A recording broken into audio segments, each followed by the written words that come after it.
प्यारे बच्चों, आगे हम लोग क्वेश्चन नंबर 5 की ओर देखते हैं। मुझे उम्मीद है कि आपको मेरा क्लास समझ में आ रहा होगा।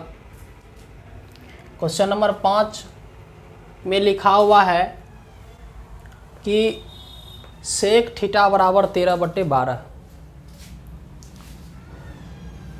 हम लोग जानते हैं कि जो त्रिकोणमितीय अनुपात होते हैं,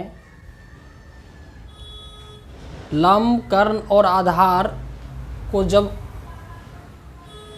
अनुपात लेते हैं, यानी 6 अनुपात होते हैं। आपको पता है, sine theta, cos theta, tan theta, cosec theta, sec theta और कॉट थीटा, है ना। तो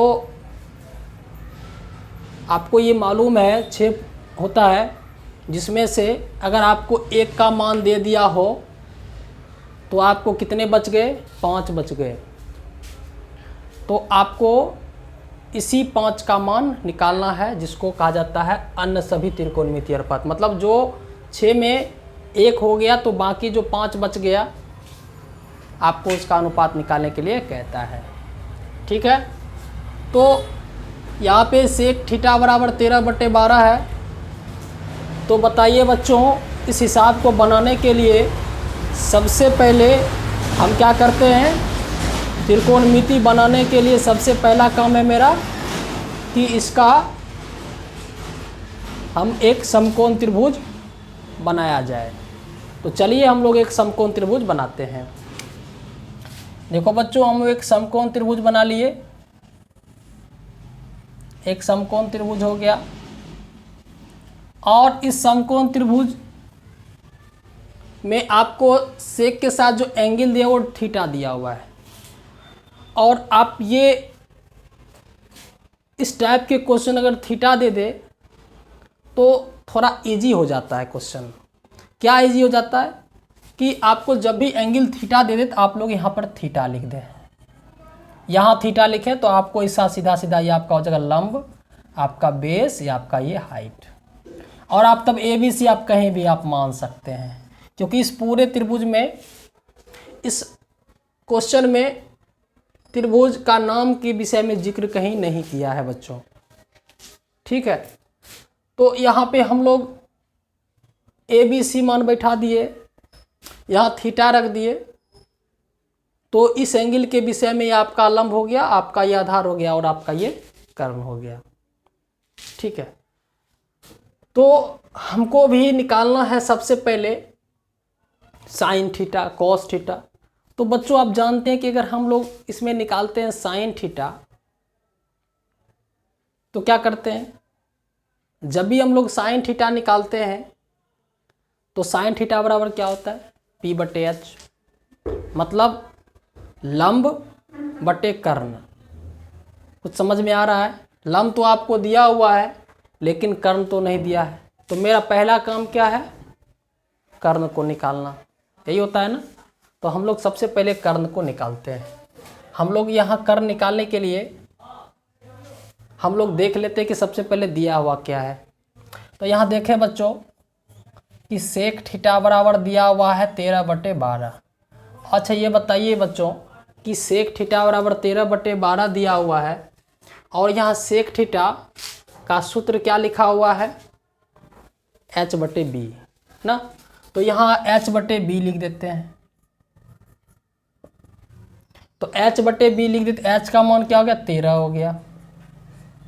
B का मान 12 हो गया। तो बच्चों आपको तो H का मान 13 तो दे ही दिया, B का मान 12 तो दे ही दिया, बच गया आपका P।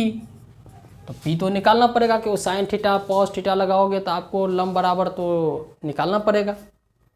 तो हम लोग यहाँ क्या करते हैं? पहले P बराबर हम लोग निकाल लेते हैं। यहाँ P छोटे से जगह पे निकल जाएगा। लंब बराबर क्या होता है? कर्ण स्क्वायर माइनस आधार स्क्वायर, √, क्योंकि हम लोग केवल लंब निकाल रहे हैं, लंब स्क्वायर नहीं निकाल रहे हैं। तो P बराबर ये होता है। तो P का मान यहाँ पे क्या? कर्ण स्क्वायर यानी कि H² होता है माइनस B² होता है बच्चों। तो यहाँ अगर मान बैठाते हो तो 13 का स्क्वायर माइनस 12 का स्क्वायर करेंगे तो हो जाएगा 169 -144 इक्वल क्या निकल जाएगा 25 निकल जाएगा, जिसका वैल्यू क्या होता है 5 होता है। यही होता है ना। तो इसका वैल्यू आपको क्या निकल गया p बराबर 5। तो p बराबर क्या हो गया 5 हो गया। बच्चों अब इस क्वेश्चन में कुछ रहा ही नहीं। जब आपको p b h मालूम हो गया तो आपको पहले ही क्लास में हम लोग बताए थे कि अब कैसे निकाल सकते हो। तो सबके सब मान निकाल सकते हो आसानी से। अगर हम लोग साइन थीटा का मान पता करें, साइन थीटा तो सूत्र होता है p/h। अगर नहीं याद है तो बच्चों हम लोग यहाँ पे लिखे हुए हैं, इस सूत्र की मदद से आप लोग आसानी से निकाल लें। p का मान 5 हो गया और h का मान आपका हो गया 13।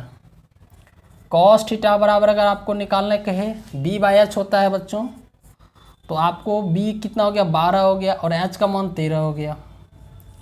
आपको अगर टेन थीटा निकालने के लिए कहे तो होता है p/b होता है, p/b होता है। तो आपका p दी क्या दे दिया 5 दे दिया और b आपका 12 दे दिया। ठीक है। इसी प्रकार अगर cosec थीटा का है तो बच्चों cosec थीटा का है तो आप जानते हो कि p/h होता है, तो cosec का क्या होता है h/p होता है, उल्टा होता है h/p। h/p लिखा हुआ है तो h/p तो क्या हो जाएगा 5/13 13/5। ठीक है। सेक थीटा का है तो b/h को उल्टा h/b होता है, तो 12/13 13/12। ठीक है। और cot थीटा बराबर क्या होता है p/b तो b/p होता है, तो 5/12 तो 12/5 होता है। तो इस तरीके से आप लोग हल कर सकते हैं। बच्चों हम लोग एक छोटा सा चीज़ बताते हैं। आप पहले के क्लास में इंट्रोडक्शन के क्लास में आपको बताए थे, अगर आपको याद है तो आप इस तरीके से कुछ दूसरे तरीके से आप cosec से cot निकाल सकते हैं। अगर आपको वो सूत्र नहीं मालूम है तो कोई बात नहीं, आप इसी तरीके से आप रखिए। ठीक है।